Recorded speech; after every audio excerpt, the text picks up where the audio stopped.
December মাস, 9 মাসের এক যুদ্ধ, এক ভয়ঙ্কর যুদ্ধ। সেই যুদ্ধের পরাক্রমশালী নেতৃত্ব দিয়েছেন এদেশের সাধারণ মানুষ, মুক্তিযোদ্ধা এবং শহীদ রাষ্ট্রপতি জিয়াউর রহমান। সেই রণাঙ্গনের একজন বীর মুক্তিযোদ্ধা হিসেবে, সেক্টর কমান্ডার হিসেবে তার বীরত্ব আমাদের ইতিহাসের একটি উজ্জ্বল অধ্যায়। সুতরাং জিয়াউর রহমান তাই ইতিহাসের অংশ। বন্ধুরা আমার, এই জাতির একটি শ্রেষ্ঠ অর্জন আমাদের বিজয়। সেই বিজয়ের স্মৃতিকে, সেই বিজয়কে তাৎপর্যমণ্ডিত, মহিমামণ্ডিত করতে সবসময় জাতীয়তাবাদী দল তারা নানা কর্মসূচি নিয়েছিল, নানাভাবে, নানা মাত্রায়।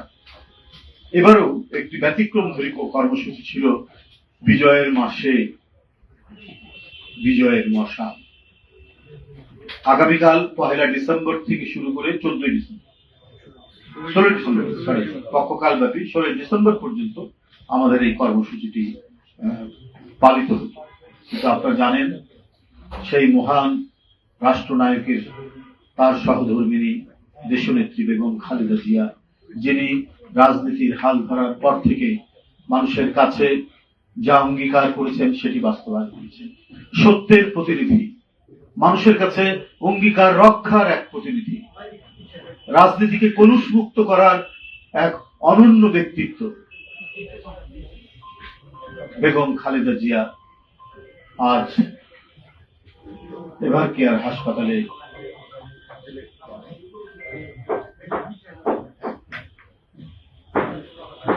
জীবন সংগ্রামে সেখানে অসুস্থ অবস্থায় রয়েছে।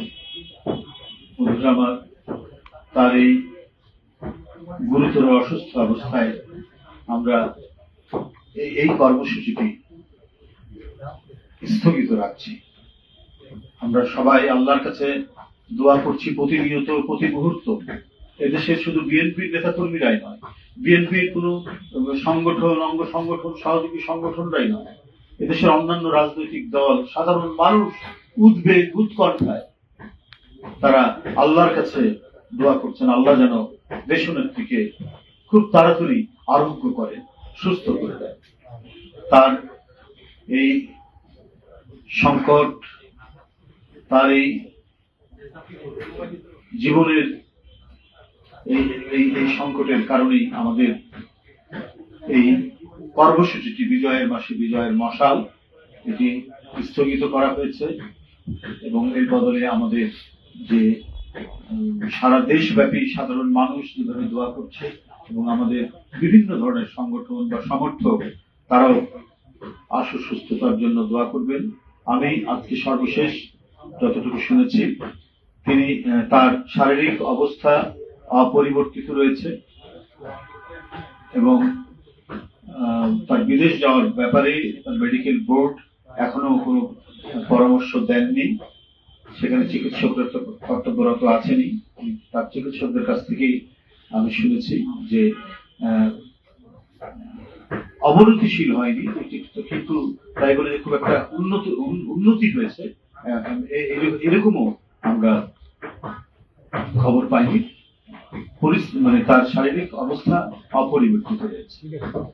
যাই হোক, এটাও মানে আমরা মনে করি যে দ্রুতই তিনি আরো সেরে উঠবেন, আরোগ্য লাভ করবেন, সুস্থ হয়ে উঠবেন।